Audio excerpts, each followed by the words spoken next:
Friends, welcome to our channel. मु रोमाली आपण को आम न्यू वीडियो रे आपण को स्वागत करुच्ची। आज आम रेसिपी होची ढाबा स्टाइल पोटल कुर्मा। आसंतु देखिबा तार प्रस्तुत प्रणाली।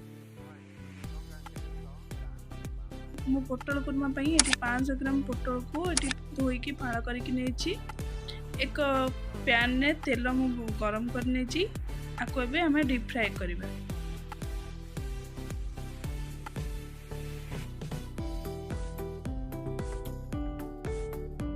मो 7-8 आलू को भलसे धोईकी ताको चारि फाळ कर नेची। आको मध्ये एबे सेही तेल रे डीप फ्राई करबा।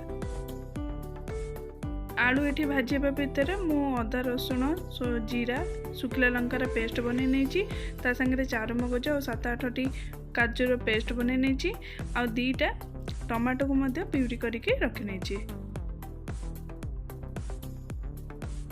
एठी पोटल और आलू को मध्ये फ्राई करके एठी काढी नेची।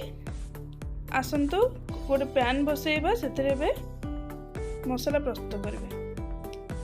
मुझे पैन ने एटी मु ऑयल दे देची। एटी मु 4 चम्मच पाखापाखि तेल ऐड कर नेची। एबे आदरे मु चीनी टिके दउची। एटी मु किछि खड़ा मसला रो किछि तेजपत्र दालचीनी गुजराती गोलमरिच और जीरा एबे ताको मध्ये देखो तो तेल भी ताती गलनी मु ऐड कर दउची। तादरे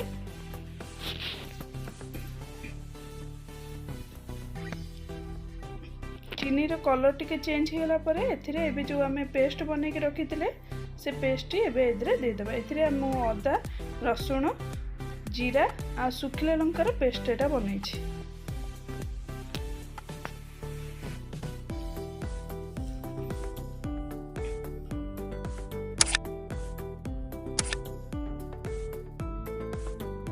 एबे हमें आको मसला टी को भल से कषि नबा। आपण जते साधा बनेबा को चाहिबे ताले मध्ये आपण एठी आपण रसुण टा को मध्ये स्किप करि परिबे। केवल अदा टी को अदा जीरा और शुक्ला लंका बाटी को मध्ये आपण एटा साधा जतले उसा पत्तर मध्ये एटा करके आपण खाइ परिबे।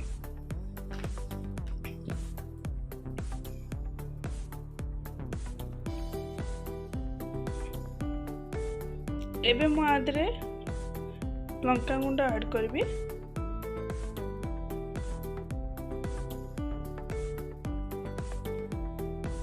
मैं गोटे टेबल स्पून लंका गुंड ऐड करछि। हलदी गुंड मैं 1.5 टेबल स्पून ऐड करछि।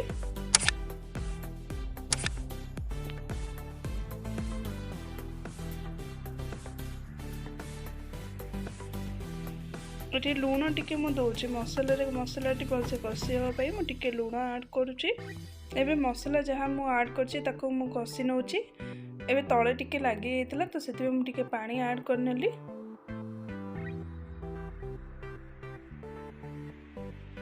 अदा रसुण स्मेल जिबा पर्यंत मु टिके समय कषि नउछि।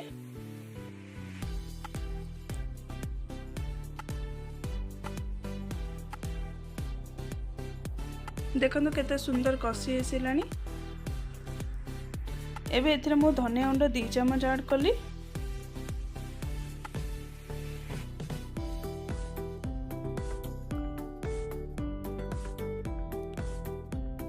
जीरा गुंड 1 चम्मच। एठी मु किचन किंग मसला 1 चम्मच ऐड करूची। आपण किचन किंग मसला बदले चिकन मसला मध्ये ऐड करि परबे।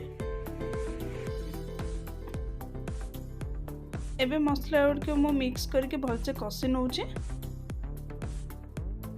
एबे एथिरे मु पोटल भाजी जो रखिथिली ताको ऐड करबी।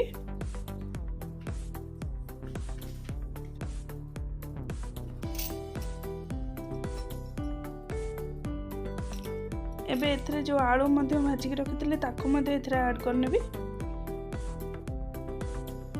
टमाटो जो 2टा बाटी के रखिथिली ताको मध्ये एथिरे ऐड करनेबी। एबे सब गुड को मिक्स करके भलसे मसला रे कषि नेबी। एबे एदरे मु टिके पानी ने दे दउची। एबे देखंतु मसला रे मु भलसे पोटल और आलू को कषि नउची।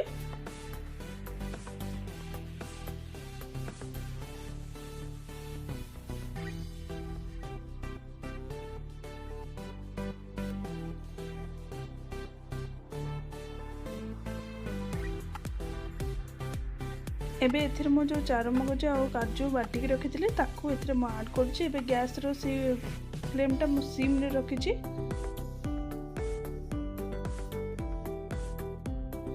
काजू मगज पेस्ट ऐड कला बेले गैस रो फ्लेम टी लो रखिबे। एबे मसला को मो मिक्स कर नेछि। एबे मो एथिरे कस्तूरी मेथी किछि ऐड करनेबी। मो एबे हाथ रे ताको कस्तूरी मेथी को टिके गुंड करके एथिरे मो पके नउछि। कस्तूरी मेथी ऐड करबा द्वारा टेस्टी भलो आसीबो। एबे को मिक्स कर नउछि। म को ग्रेवी टा को पूरा सेमी रखुछि।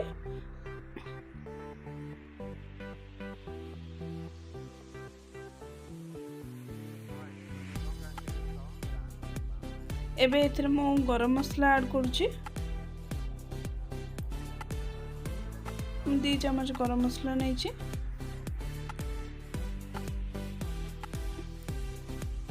फ्रेश धनिया पत्र मु काटी के रखिछि। एथिरे ऐड करने भी कंचा लंका मध्ये काटी के रखिछि। एथिरे ऐड करने भी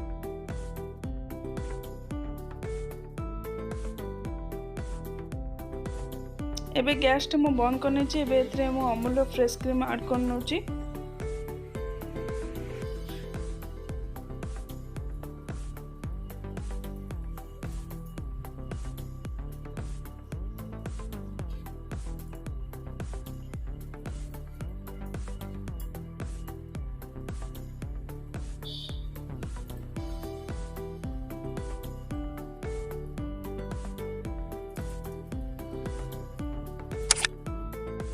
एबे हमर सुपर टेस्टी ढाबा स्टाइल पोटल कुर्मा टी रेडी हो जाइछि। घरे एपरी ढाबा स्टाइल पोटल कुर्मा बनैकी टेस्ट करंतु। जदि भलो लागिला देन कमेंट करिवे, लाइक करिवे एंड सब्सक्राइब करिवे।